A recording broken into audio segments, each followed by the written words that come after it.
नमस्कार, लोकसंदेश न्यूज मध्ये आपलं स्वागत। मी अश्विनी। चला तर पाहूया आजच्या विशेष बातम्या।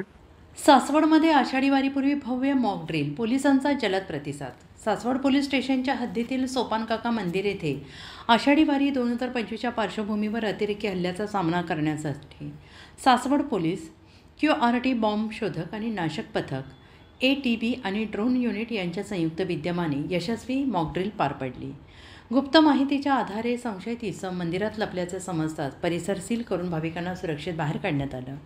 सर्च ऑपरेशन दरम्यान 2 अतिरेकी पकडण्यात आले तर स्फोटक बॅग निष्क्रिय करण्यात आली। ही कारवाई पोलीस अधीक्षक संदीप सिंह गिल यांच्या मार्गदर्शनाखाली पार पडली।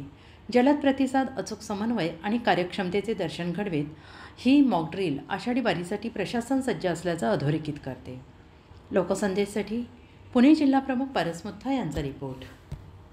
अशाच विशेष घडामोडींसाठी आमच्या YouTube चॅनलला सबस्क्राइब करा, फेसबुकला लाईक करा आणि इन्स्टाला फॉलो करा।